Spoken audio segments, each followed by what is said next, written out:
বিরতির পর আরেকবার স্বাগত জানাচ্ছি একাত্তর জার্নালে। বিরতির আগে যেমন বলছিলাম, দাবি আদায় না হওয়া পর্যন্ত অনির্দিষ্টকালের জন্য কর্মবিরতির ডাক দিয়েছেন এমপিওভুক্ত শিক্ষকরা। এর আগে তারা বাড়ি ভাড়া, চিকিৎসা ভাতা, ৭৫% বোনাসের দাবি সহ দাবিগুলো নিয়ে তারা প্রেস ক্লাবের সামনে রাস্তা অবরোধ করে ফেলেন। এরপরে পুলিশ সাউন্ড গ্রেনেড এবং জল কামান ব্যবহার করে শিক্ষকদের সেখান থেকে সরিয়ে দেয়। পরে কেন্দ্রীয় শহীদ মিনারে শিক্ষকরা অবস্থানে যান এবং সেখানে সংহতি জানান এনসিপির নেতারা। আমরা একটু এই বিষয়টায় একটু যুক্ত করে নিতে চাই উপপুলিশ কমিশনার রমনা বিভাগের ডিএমপির মোহাম্মদ মাসুদ আলম বিপিএম এবং একই সঙ্গে অধ্যক্ষ দেলোয়ার হোসেন আজিজি, সদস্য সচিব এমপিওভুক্ত শিক্ষা জাতীয়করণ প্রত্যাশী জোট। স্বাগত জানাচ্ছি একাত্তর জার্নালে। মোহাম্মদ মাসুদ আলম, আজকে সামাজিক যোগাযোগ মাধ্যম সহ গণমাধ্যমগুলোতেও এই খবরটা খুবই গুরুত্ব নিয়ে সামনে এসেছে, উত্তাল ছিল, পক্ষে বিপক্ষে অনেকে অনেকভাবে বলছেন।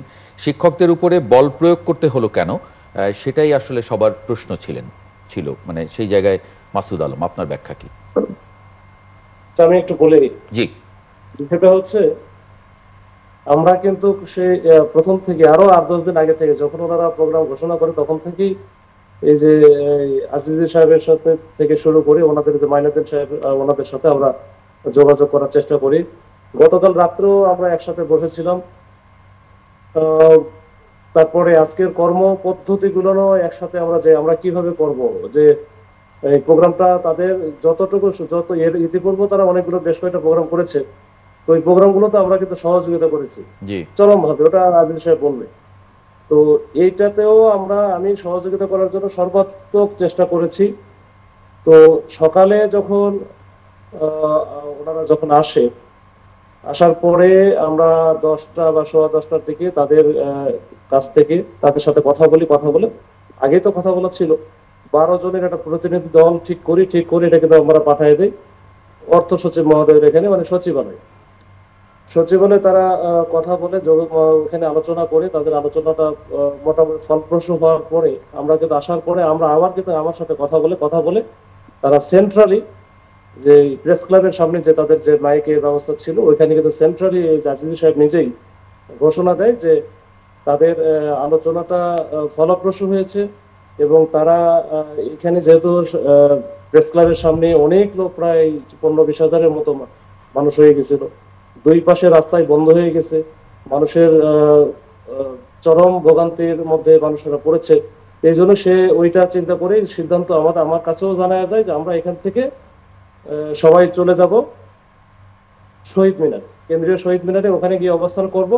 যেহেতু সচিব মহোদয় আমাদেরকে কথা দিয়েছেন আমাদের 2-1 দিনের মধ্যেই আমাদের প্রজ্ঞাপনটা হবে, ওই অনুযায়ী আমরা প্রজ্ঞাপনটা পেলে আমরা ওখান থেকে স্থগিত করে আমরা চলে যাব। তো ইটস ভেরি গুড, ওনারা ওইভাবেই কিন্তু সুন্দর করে উনি ঘোষণা দিয়ে আমরা সামনে থেকে গাইড করে তাদেরকে নিয়ে চলে যাই হচ্ছে শহীদ মিনারে, একেবারে আজিজ সাহেব সহ সবাই, তো নেতৃবৃন্দ যারা ছিল সবাই এবং তাদের পিছনে তাদের অনুসারীরা। কিন্তু আমি যখন ওই যে কেন্দ্রীয় শহীদ মিনারে যাওয়ার পরে এখান থেকে ফোন দেয় যে স্যার ওনারা তো সবাই যায় না, এখানে তো এখনো 3-4 হাজার লোক আছে। তখন আমি কিন্তু আজিজ সাহেব থেকে শুরু করে আরো অন্যান্য যারা ছিল তাদের সাথে কথা বলি, তখন ওনারা বলেছে না, এরা তো সবাই আসার কথা, যারা আছে তারা আমাদের সাথে না, তাহলে হয়তো ওনারা অন্য কিছু চিন্তা ভাবনা করতেছে। তো পরে আমি ঠিক আছে আপনাদের লোকজন দেন। পরে ওনাদেরও কিছু লোকজন, শিক্ষকদের প্রতিনিধি যারা ছিল তাদেরকেও দিল। আমরা ওখানে আবার ব্যাক করে গেলাম, গিয়ে ওনাদের সহ শিক্ষক প্রতিনিধি যারা ছিল, মানে যারা শহীদ মিনারে গেল তাদের সহ আমরা মাইকিংও করলাম ওখানে গিয়ে। যে দেখ, অনেকে হয়তো বা আমি চিন্তা করতেছিলাম যে অনেকে হয়তো বা বুঝতে পারে নাই বা শুনতে পারে নাই, অনেকে আবার বিভিন্ন এলাকা থেকে আসছে, ঢাকাতেও হয়তো খুব বেশি হয়তো বা এর আগে আসে নাই, সাইডে সুইডে ছিল। তো ওই জন্য আমরা বোঝানোর চেষ্টা করছিলাম যে দেখেন আপনাদের যে মূল প্রোগ্রাম এই প্রেস ক্লাবে, এটা কিন্তু এখন আর নাই, ওনারা কিন্তু সবাই চলে গেছে শহীদ মিনারে। আপনারা একটু দয়া করে শহীদ মিনারে যান, আমাদের 2-3টা গ্রুপ করে দেই তাদেরকে, আমরা যে আমাদের হেলার মাইক যেটা হ্যান্ড মাইক বলে, হ্যান্ড মাইকে আমরা কিন্তু মোটামুটি প্রচার করি যে আপনারা এখানে অবস্থান করেন, আপনাদের যত নেতৃবৃন্দ আছে বা আপনাদের ম্যাক্সিমাম অংশই চলে গেছে শহীদ মিনারে, আপনারা ওখানে চলে যান। তো এটা বলার পরে তাদের সেন্ট্রাল যে মাইকের যেখানে ওনারা আবার নতুন করে নতুন নেতৃত্ব আবার দেওয়ার চেষ্টা করতেছিল, ওনাদের ওখানে গেলাম, আমি ওনাদের বললাম যে আপনারা এখানে নতুন করে আবার কি শুরু করছেন, আপনারা ওইখানে চলে যান, আমরা ওইখানে তো সবাই চলে গেছে। তো এই পর্যায়ে তারা কিছু বলে যে না আমরা তো যাবো না, আমরা এখানে দাবি না আদায় হওয়া পর্যন্ত এখানেই থাকবো। এখন দেখেন এখানে তো সকাল থেকে মোটামুটি এখন 1টা 1.5টা বাজে, এই যে আপনারা 2টা রাস্তা বন্ধ হয়ে গেছে, মানুষের দুর্ভোগ হচ্ছে, তা আপনাদের সিদ্ধান্ত যারা নেতৃবৃন্দ ছিল সবাই সিদ্ধান্ত নিয়ে চলে গেল, তা আপনারা এখানে আবার হুট করে কোন জায়গা থেকে, আপনারা আপনাদের সাথে আমাদের কথাও হয় নাই, যোগাযোগও নাই, আবার হুট করে আপনারা অল্প কয়েকজন নিয়ে এখানে থাকবেন, তা আপনাদের উদ্দেশ্য তো হলে তো খারাপ, আমরা এটা ভাই মানবো না। আপনারা একটা কাজ করেন, যেহেতু মানুষের দুঃখ দুর্দশা এখানে ব্যাপক আকারে হচ্ছে, এখানে ট্রাফিক জ্যাম লাগা মানে পুরো ঢাকা শহরে এর ইম্প্যাক্ট জি। পড়া। তো ওইভাবে আমরা তাদের সাথে কথা বলি, কথা বলার পরে তারা শোনে না, পরে 10 মিনিট সময়ও দেয়, কিন্তু যে 10 মিনিটের মধ্যে আপনারা যদি যান আমরা কিচ্ছু বলবো না, 10 মিনিট পর না গেলে কিন্তু আমরা আপনাদেরকে সরাই দেওয়ার ব্যবস্থা করবো। সেইভাবে কিন্তু আমরা 10 মিনিট না, আরো 5 মিনিট 15 মিনিট পরে কিন্তু আমরা ওইখান থেকে আস্তে আস্তে যে প্রথমে যে সাউন্ড গেট 3টা নিক্ষেপ করা হয়, তো এটা জাস্ট একটা প্যানিক সৃষ্টি করার জন্য যেন তাও চলে যায়, কারণ জানেন যে সাউন্ড মানে তারপরে বল প্রয়োগ করতে হয়েছে আর কি, না তো পরিষ্কার হলো খুবই। হ্যাঁ, তারপরে আমরা কিন্তু আস্তে আস্তে তারপরে বল প্রয়োগ বলতে আসলে যেটা মিডিয়াতে যেটা আসতেছে আমি একটু ক্লিয়ার করে নেই, এটা কিন্তু আসছে ম্যাক্সিমাম ধরার ক্ষেত্রে, হয়তোবা দু একজনকে উঠাতে যাবে যেন একটু মনে করে যে ধরতেছে পুলিশ, তাহলে আমাদের যাইতে হবে, এরকম বিষয় আর কি। হ্যাঁ, না এইখানে কিন্তু ওই যে ঠিক আছে। লাঠি চার্জ করা বা অন্য কিছু করা এরকম ছিল না খুব জি বেশি। জি।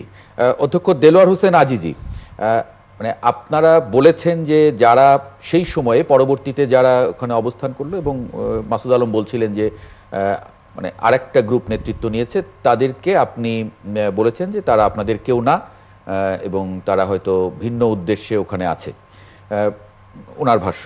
তো সেই জায়গায় যাদের উপরে বল প্রয়োগ করা হয়েছে তারা তো আপনাদের কেউ না, তাদের উপরে তাহলে বল প্রয়োগের প্রেক্ষিতে আপনারা এখন আবার এই কর্মসূচিতে আছেন কেন, লাগাতার কর্মসূচিতে গেলেন কেন?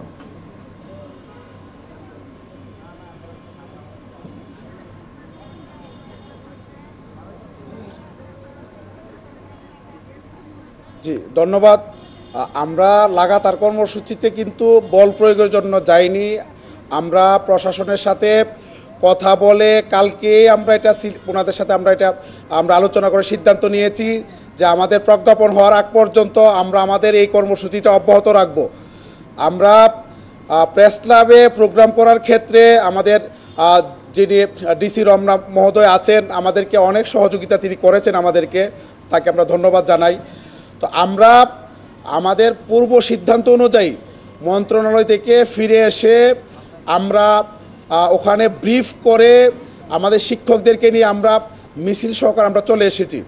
তো এখানে একটি মিসআন্ডারস্ট্যান্ডিং হয়েছে, সেটি হচ্ছে আমাদের 4টি মাইক্রোফোন ছিল কিন্তু শিক্ষক ছিল আমাদের প্রায় লক্ষাধিক আমাদের মিডিয়ার ভাষা অনুযায়ী।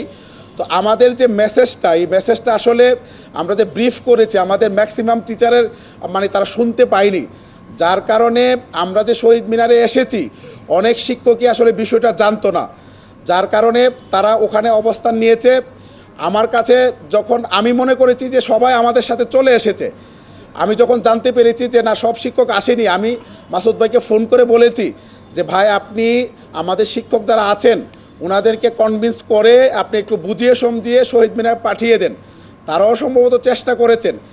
আসলে এই ঘটনাটা ঘটেছে আপনার মানে ভুল বুঝাবুঝির কারণে এবং মিসআন্ডারস্ট্যান্ডিং এর কারণে, বিশেষ করে আমাদের মাইক্রোফোন অপর্যাপ্ত থাকার কারণে শিক্ষকরা অধ্যক্ষ দেলোয়ার হোসেন মানে ঘোষণাটা তারা শুনতে পায়নি। আমি বিডি নিউজ 24.com এর একটু খবরটা যদি পড়ি, আপনি তাদের সাংবাদিককে বলেছেন, তিনি বলেন আজ যে পুলিশি হামলা হয়েছে আমরা তার তীব্র নিন্দা জানাই, আমাদের কয়েকজন সহকর্মীকে গ্রেপ্তার করা হয়েছে, আমরা অবিলম্বে তাদের নিঃশর্ত মুক্তি চাই।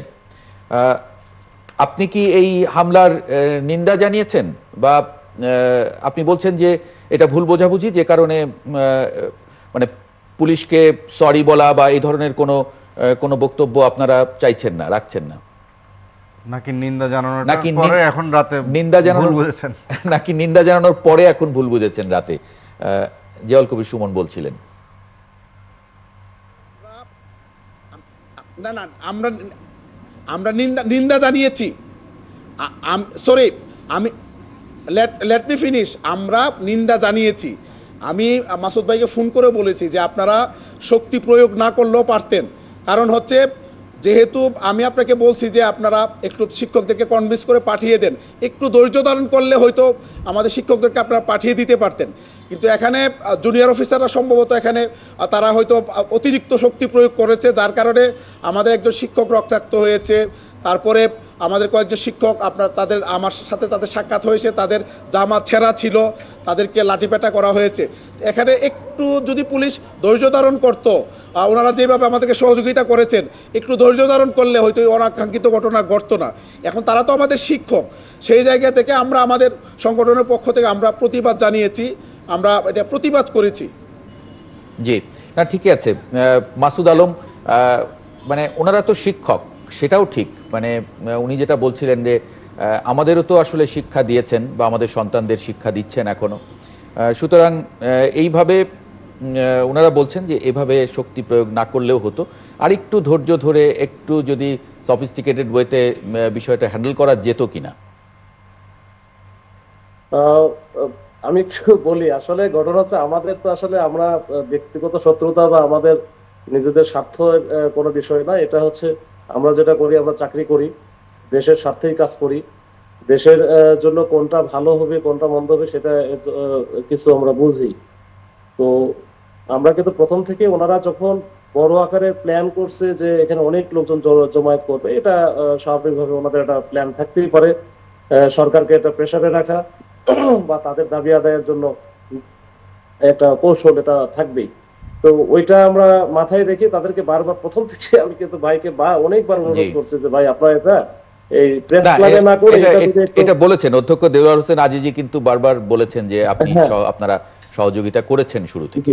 জি না, এরপরে যেটা হয়েছে এই যে আমাদের তো আসলে ওই যে যেটা বলতে চাচ্ছিলাম যে ওনাদেরও কিন্তু দুই তিনজন শিক্ষক আমাদের সাথে ছিল এবং তারাও কিন্তু মাইকিং এ বলছে, কিন্তু যখন মাইকে বলে এবং আমরাও বলতেছিলাম তখন কিন্তু ওরা বলছে না আমরা যাবো না।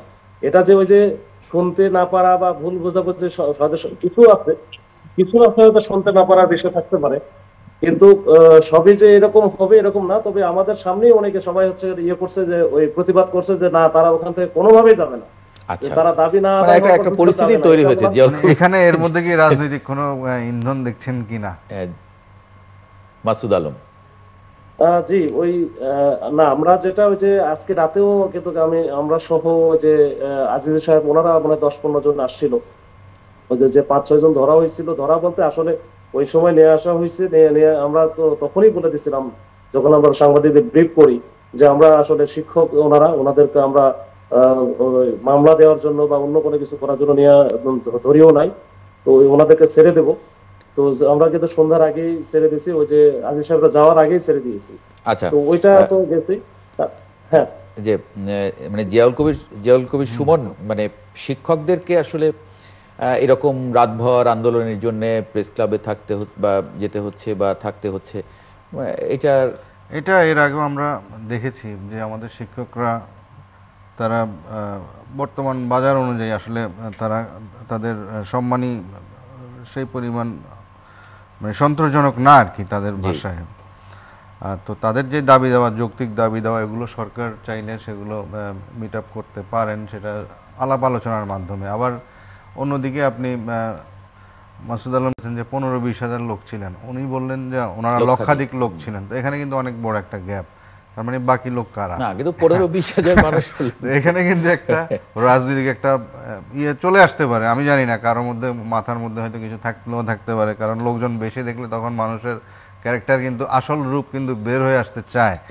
তো যাই হোক, আমরা আশা করব যে শিক্ষকরা আমাদের সম্মানিত সমাজে সম্মানিত পেশার মানুষ, তারা তাদের যে যৌক্তিক দাবি এগুলো সরকারের সাথে আলাপ আলোচনা করে তারা তাদের দাবিটা আদায় করে নেবেন। তবে এখন সরকার প্রধানও এখন দেশে নেই, এই অবস্থায় আসলে কিভাবে কি করবেন সেটা অপেক্ষা করতে হবে।